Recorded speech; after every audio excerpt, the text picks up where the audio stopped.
I'm Jennifer Angel. These are your stars for February, Cancer.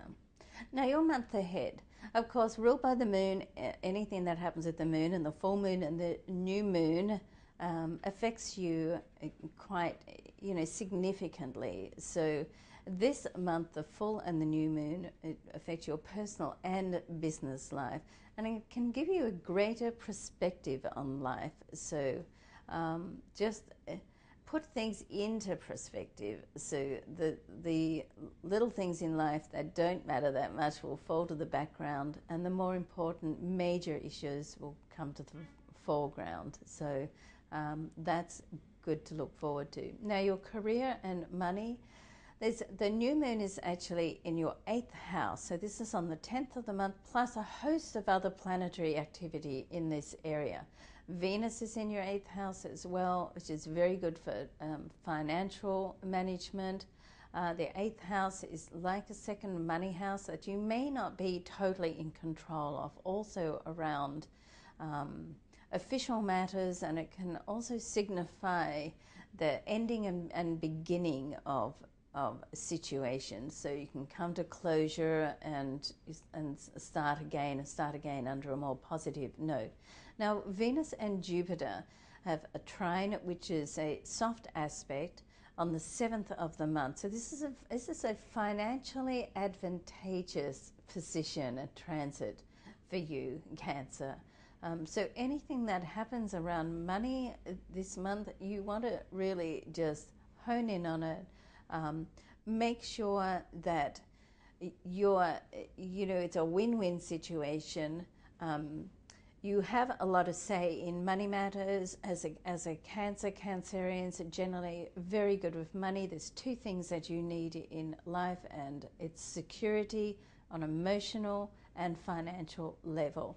So this month you have an opportunity to set in place different financial methods that are going to help you move forward with. It's almost like setting new foundations. So, there's a lucky break, let's say, that can happen. So that's nice news for you. Now, love and romance. So Venus in your 8th house and Uranus in your 10th house. So we've got all to do with business here. So it's career and money, but also it's a very powerful position, and Venus and Uranus together can put you in touch with someone who has you have a strong connection, almost like a charismatic chemistry. However, let's not forget that lust and passion is great, but it may not be enough for lasting love. Okay, so Saturn in your 5th house does go retrograde on the 19th, and this is also a personal area of your chart. It's an area where you can actually start a love affair, and with Saturn there, the planet of caution, and going retrograde on the 19th, this says to me, you may want to just hold off on handing over the keys to your heart just now and get to know someone a little bit better. Okay. Now, my angel advice for you is different scenarios can play out. So once again, I feel like it's just saying to you, just hold back, watch what happens. Sometimes the power can be in the silence and inactivity.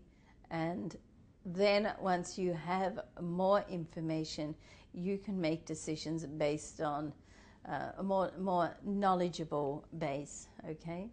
Have a great month, Cancer. I'm Jennifer Angel. Thanks for watching.